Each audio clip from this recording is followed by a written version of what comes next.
Hello everyone, how are you all? I hope you all are doing well. I am Sonali from Learno Hub, a free learning platform जहां आप पढ़ सकते हो maths, physics, chemistry and biology, वो भी absolutely free at learnohub.com।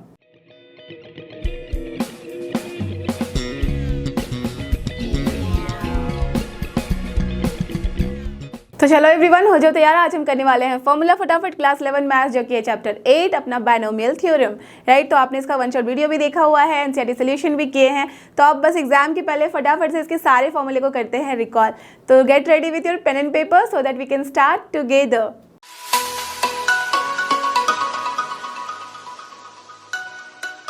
और ये रहा अपना चैप्टर नंबर 8, जो कि है बायनोमियल थ्योरम। बहुत ही इंपॉर्टेंट है, एकदम ध्यान देना, बिकॉज इससे हमारी बहुत सारे प्रॉब्लम्स जो कि एकदम लेंदी प्रोसेस हुआ करते थे कैलकुलेशन के, उससे मैंने रिड्यूस किया हुआ है इस थ्योरम के थ्रू। कैसे? जैसे अगर मैं आपको बोल दूं कि आपको निकालना है a + b⁻17, तो क्या करोगे? क्या आप पहले a + b का होल स्क्वायर या तो फिर a + b का होल क्यूब निकालोगे, फिर उसको मल्टीप्लाई करोगे क्यूब के साथ, फिर क्यूब के साथ, ऐसे करके जब तक पावर में वहाँ पे ऐड 17 ना हो जाए, राइट। तो बहुत लेंदी प्रोसेस होगा। तो इसी की वजह से हमारे पास आता है बायनोमियल एक्सपेंशन, जो कि हमें एक जनरल तरीके का टर्म दे देता है, एक्सपेंशन दे देता है, ओके। और वो कैसे आता है? Through this Pascal's triangle, correct. तो देखो, सबसे पहले हमें पास्कल्स ट्रायंगल्स और ये देखना है। तो बायनोमियल एक्सपेंशन जो है उसमें क्या होता है, a + b⁻n की हम वैल्यू निकालते हैं in the form of combination. तभी मैंने बोला था परमुटेशन कॉम्बिनेशन बेस है, एकदम ध्यान से जानना है आपको, ठीक है। तो अगर मैं बात करती हूँ a + b की वैल्यू, तो ऑफकोर्स यही है। अगर स्क्वायर हो जाता है तो क्या होता है, a² + 2ab + b² हो जाता है, डन। अगर मैं a + b का होल क्यूब करती हूँ तो क्या आ जाता है? बोलोगे a³ प्लस यहाँ पे 3a² b + 3ab² प्लस होता है b³, करेक्ट। ऐसे ही हम चलते जाते हैं, है ना, करेक्ट। तो अब देखो, पहले पास्कल्स ट्रायंगल समझते हैं। तो जब अपने पास a + b⁻, अगर मैं 0 रखूँ, ठीक है, तो वैल्यू क्या मिलेगी? 1 हमें, करेक्ट। तो देखो, जब 0 इंडेक्स है, इंडेक्स मतलब जो पावर में रहती है यहाँ पे, ठीक है। तो जब 0 है तो हमें इंडेक्स यहाँ पे क्या वैल्यू क्या मिल रही है? 1। दैट मीन्स कोफिशिएंट जो है किसी का भी, वो क्या मिल रहा है? 1 ओनली। अब जब a+ हम सिर्फ b लिख दें, दैट मीन्स पावर में क्या है? 1, तो हमें क्या मिल रहा है? a + b only. तो कोफिशिएंट्स कितने आ गए? 2 आ गए हैं, a के साथ भी और b के साथ भी। क्या है यहाँ? 1 और 1 ही है, डन। अब a + b का स्क्वायर जब हमने किया तो क्या मिला हमें? 1, 2 और 1 मिलेगा coefficient, you can see, yes. Now similarly a + b का होल क्यूब जब किया तो हमें क्या मिले? 1, 3, 3 और 1, यू कैन सी 1, 3, 3 और 1, है ना। तो अब इससे हमने इसको डिराइव नहीं करा है, इससे हम ये डायरेक्टली लिख सकते हैं। इससे डिराइव तो हुआ है वो पैटर्न चेक करने के लिए, राइट। तो ये पैटर्न अब आपके पास आ चुका है, then only you have to know कि कैसे हम इसे करते हैं। सबसे पहले क्या करना है, इस ट्रायंगल में, पास्कल्स ट्रायंगल में एक ऐसे तरह का अरेंजमेंट, एक एरे है अरेंजमेंट का, जिसमें देखो क्या किया हमने, एक ट्रायंगल बनाया, सारे 1 लिख दिए हमने साइड्स की तरफ, डन। अब जब 1 हमने ऐसे डायगोनली लिखा है तो ये क्या हो जाएगा यहाँ पे? सबसे पहले तो 1 के यहाँ पे बस 2, एक एक करके टर्म बढ़ता है यहाँ नंबर। तो 1 है तो यहाँ पे 2 नंबर आए, 1 1 ही आएंगे।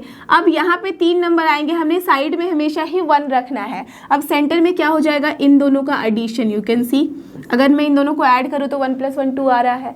अब यहाँ पे भी क्या है? साइड्स में 1 1 है। अब यहाँ पे क्या हो जाएगा? इन दोनों का एडिशन, दैट मीन्स 1 + 2 हमने किया तो क्या मिला? 3। अब यहाँ देखो 2 + 1 किया तो हमने क्या मिला? 3।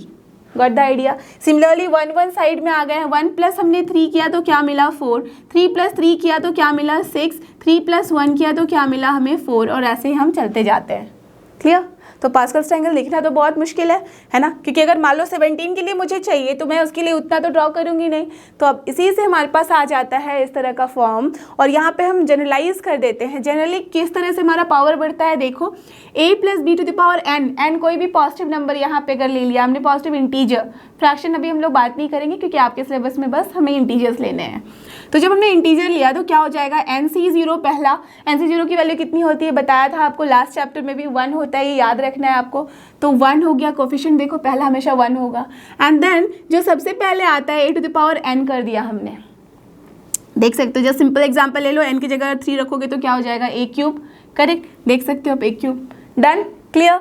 अब उसके बाद हम क्या करते हैं, NC1 करते हैं। 0 से स्टार्ट किया, फिर 1 गए, फिर 2 गए, 3 गए, टिल हम n तक जाएंगे। ठीक है, तो 1 किया तो क्या हो जाएगा, a⁻n-1 हो गया।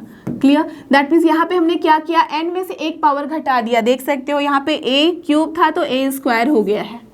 करेक्ट, और NC1 है, दैट मीन्स वैल्यू कितनी होती है, n होती है। तो NC3 की वैल्यू कितनी, N3C1 की वैल्यू कितनी होगी, 3। तो देख सकते हो वही वैल्यू आ रही है। Got the idea? Yes. Now just see, उसके बाद क्या करेंगे, NC2 of course and then a⁻n-2 then b²। यहाँ पे पावर आपका a में घटता जाएगा और b में पावर बढ़ता जाएगा। देख सकते हो b⁻0 था, फिर b⁻1 हुआ, फिर b² हुआ, देन b³ होगा, टिल b⁻n-1 जाएंगे और लास्ट में b⁻n। तो जो हमारा लिया हमने वो 0 से लेके n तक गए और a में पावर n से लेके हम 0 तक गए। क्लियर, और साथ में कोफिशिएंट्स क्या क्या मल्टीप्लाई होता गया, सिंपल कॉम्बिनेशन। NC 0 से स्टार्ट किया, NC1 NC2 टिल NCn तक। तो हो गया ना एकदम सिंपल तरीके का आपका अरेंजमेंट, इजंट इट? तो बहुत सिंपल हो गया याद करना, राइट। तो अब इसी को बेस करके हमने आगे देखा हुआ है कि क्या क्या हमारे पास यहाँ पे ऑब्जर्वेशन आए हैं। देख सकते हो, दिस इज़ वेरी इंपॉर्टेंट, ठीक है। और क्या क्या अपने पास फॉर्मूले होते हैं। डन। तो देखो, हमेशा जब भी हम पॉजिटिव इंटीग्रल लेते हैं n की वैल्यू, तो उस केस में a + b⁻n जो आपने अभी अभी देखा हमने लिख लिया। अब जब हमारे पास प्लस की जगह माइनस यहाँ पे वैल्यू आ जाएगी, this is not plus, this is actually minus. ठीक है, दिस इज बाय मिस्टेक यहाँ पे प्लस है। ओके, तो इसे मैं डिफरेंट कलर से कर देती हूँ so that will clear. This is minus, so this is basically a - b⁻n। ठीक है, डन। तो a - b⁻n में हमने क्या किया है, जस्ट b के साथ यहाँ जो प्लस था वो साइन की जगह पे यहाँ माइनस आ गया है। डन, इतना ही डिफरेंस है। तो हम क्या करेंगे, b के साथ माइनस साइन आया है, दैट मीन्स जहाँ जहाँ b अपना ऑड होगा वहाँ माइनस साइन आना चाहिए। Are you getting this? That means अगर मैं b यहाँ पे -b को लिखना चाहूँ कि ऐसे, जैसे a+ है, b था, तो हमें समझ में आ गया कि क्या क्या रिजल्ट आने वाला है। अब मुझे चाहिए a - b⁻n, तो क्या मैं इसे ऐसे लिख सकती हूँ कि a+ of -b and then इसका power n। We can write, right, no problem at all, है ना। तो अब यहाँ पे जहाँ जहाँ हमने यहाँ b के जगह पे -b ले लिया है, तो जब भी वो -b का स्क्वायर होगा तो पॉजिटिव ही रहेगा, -b⁻0 होगा तब भी पॉजिटिव रहेगा, बट -b⁻1 हुआ, 3 हुआ, 5 हुआ तो क्या हो जाएगा, वो नेगेटिव। दैट मीन्स हम क्या करेंगे, ऑल्टरनेट साइन देंगे। देख सकते हो NC0 8n पॉजिटिव ही रहा, बट जैसे ही b⁻1 आया हमारे पास नेगेटिव साइन, देन स्क्वायर आया तो पॉजिटिव साइन, फिर क्या करा, नेगेटिव साइन, फिर उसके बाद ऐसे ही चलता जाएगा। दैट मीन्स हमारे पास साइन जो है वो ऑल्टरनेट आ जाएगा।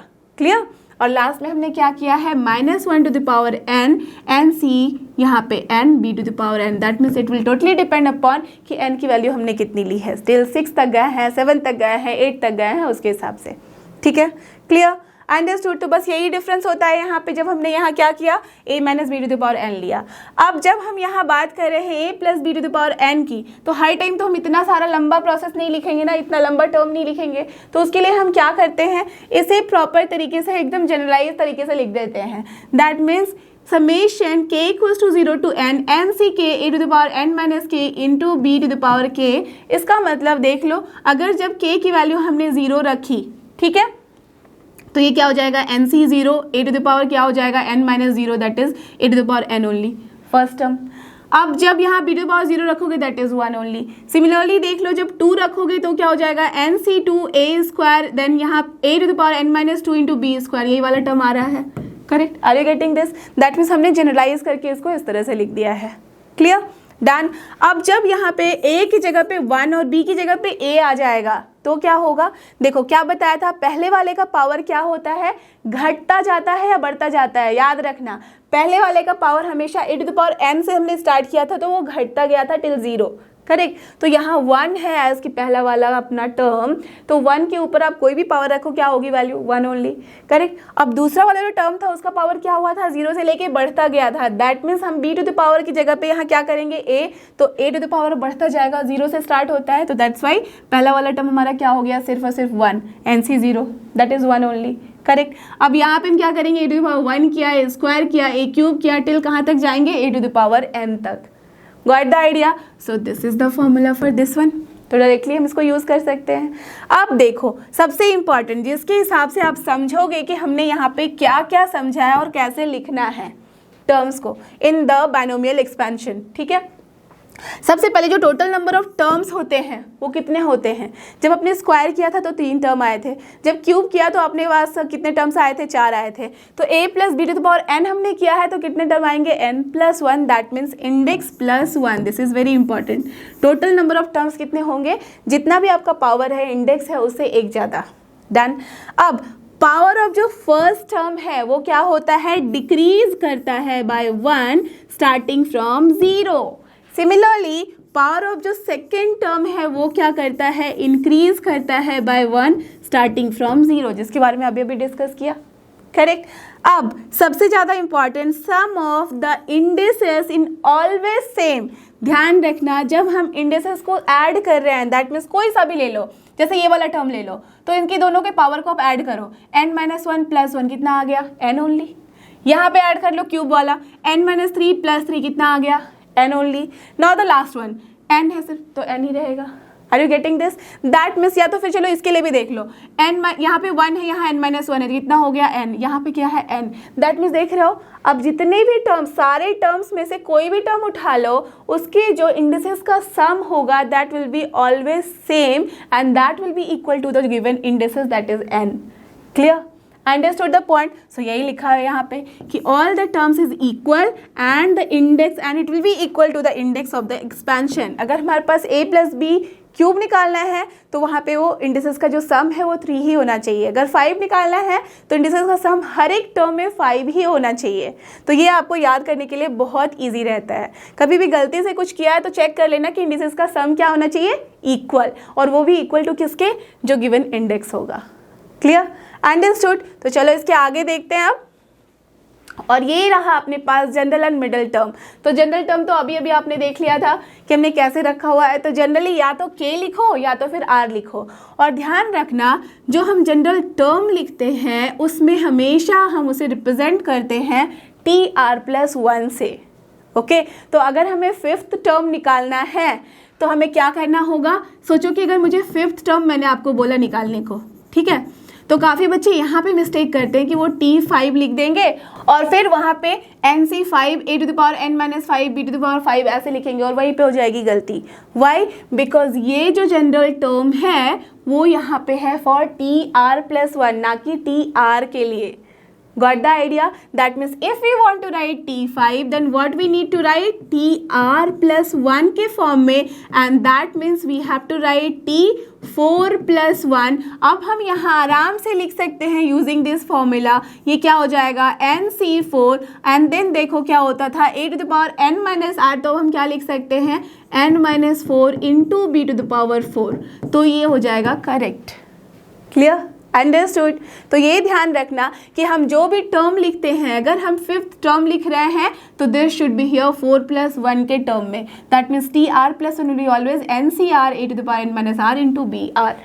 ठीक है, क्लियर। चलो ये हो गया। अब मिडल टर्म की बात करते हैं। मिडल टर्म हमेशा ध्यान रखना it is not constant, it will depend totally upon n, कि हमने इंडेक्स क्या लिया हुआ है। अगर इंडेक्स हमने 4 लिया है तो हमारा मिडल टर्म डिफरेंट होगा, अगर इंडेक्स हमने 7 लिया है तो मिडल टर्म डिफरेंट होगा। दैट मीन्स यहाँ 2 कंडीशंस आते हैं n के ऊपर कि अगर n अपना इवन है या n अपना ऑड है। तो पहला कंडीशन देखो, जब n अपना इवन होगा, ठीक है, अगर n इवन हो गया, जैसे कि a प्लस बी का स्क्वायर किया था, ठीक है, तो n वहाँ पे क्या था 2 जो कि इवन है। दैट मीन्स कितने टर्म्स हमारे पास टोटल बने थे 3, तो that means of course the middle term will be what, the second one, isn't it. ठीक है, बीच वाला टर्म आ जाता है, तो 3 में हमें बीच वाला टर्म मिला। और यही अगर मैं पावर 3 रखती, इंडेक्स अगर 3 रहता तो वहाँ कितने टर्म्स थे टोटल 4, तो वहाँ मिडिल टर्म कौन सा बनेगा, second and third also, isn't it. That means odd even पे कैसे डिपेंड किया, जब अपने पास जो इंडेक्स है वो इवन है तो अपने पास सिर्फ एक मिडिल टर्म होगा, बट अगर अपने पास इंडेक्स जो है वो ऑड है तो अपने पास 2 मिडिल टर्म बनेंगे। क्लियर, गॉट द आइडिया कि क्यों ऐसा है। अब देखो जो अपना मिडिल टर्म है वो होता क्या है, कैसे हम निकालते हैं, n+1+1/2 करते हैं, वही होता है। दैट मीन्स बेसिकली क्या है, nothing but n/2 + 1th term. तो देख लो अगर 2 रखा था तो क्या हो जाएगा 2/2, दैट इज क्या होता था 1 + 1, that is second term. Got the idea. Correct. अगर आपने a plus b to the power 4 ले लिया तो क्या हो जाएगा, यहाँ पे n इवन है, 4 है, दैट इज इवन है, तो एक ही मिडिल टर्म मिलेगा। कौन सा होगा वो, टेल मी। 4 टर्म लिया है, दैट मीन्स फर्स्ट सेकंड नहीं, उधर से भी लास्ट 2 नहीं, दैट मीन्स मिडिल का, दैट इज थर्ड। तो कैसे निकालेंगे हम, 4/2 + 1, that is third term. Clear. So this is the result, that means n/2 + 1th term will be the middle term when n is what, n is even. Clear. अब यही जब हमारे पास n odd हो जाएगा तो दैट मीन्स उस case में जब अपने पास n की वैल्यू ऑड है तो उस केस में अपने पास कितने टर्म्स होंगे, टोटल n+1 होंगे, और जो कि होता है इवन। सो इस केस में अपने पास 2 मिडिल टर्म्स होंगे, और वो कौन कौन सा होगा, सबसे पहला होगा n+1/2th टर्म, और दूसरा n+1/2 तो किया ही उसके जस्ट बाजू वाला, that means +1th term. Very simple. पहले में क्या हो जाएगा, n+1/2th टर्म, बिकॉज n+1 क्या आ रहा है, इवन। ठीक है, तो n+1/2th किया हमने, और फिर उसके जस्ट बाजू वाला कैसे निकालेंगे, +1 कर देंगे, तो n+1/2 + 1th term. Clear. So this is the idea to remember. Correct. अब चलते हैं द लास्ट टॉपिक जो कि है अपना middle terms of x + 1/x to the power n। तो जब भी अपने पास जो पहला टर्म है और दूसरा टर्म है वो एक दूसरे का रेसिप्रोकल होगा, ठीक है, तो अगर ये दोनों एक दूसरे का रेसिप्रोकल होगा तो उस केस में आप समझ ही सकते हो कि x के पावर में बहुत सारा कुछ कैंसिलेशन होगा, है ना, कैंसिल होगा एक दूसरे का। तो इस केस में अगर मैं बोलूँ जब पावर अपने पास 2n है तो मिडल टर्म जो होगा वो क्या हो जाएगा, सबसे पहले देख सकते हो 2n है तो इवन है, इवन है, दैट मीन्स सिर्फ एक मिडल टर्म, और वो क्या हो जाएगा, correct, 2n/2 + 1th term, that means nothing but n+1th term. तो अगर n+1th टर्म मैं निकालना चाहूँ यहाँ तो मेरे पास क्या मिलेगा, tn+1 हमें निकालना है। रिमेंबर हियर हमें क्या निकालना है, n+1th term, that means we can write here tn+1। जैसे कि 5th टर्म निकालना था तो हमने क्या लिखा था, 4 + 1, तो यहाँ ऑलरेडी हमें n+1th निकालना है तो हम tn+1 ही लिखेंगे, ना कि n+2। Got the idea? Yes, understood. तो n+1 हमने किया तो अब क्या हो जाएगा, middle term you all know कैसे निकालते हैं, 2ncn होगा यहाँ x to the power 2n - n into 1 + x 1/x, that mean जो सेकेंड टर्म है to the power n। Correct.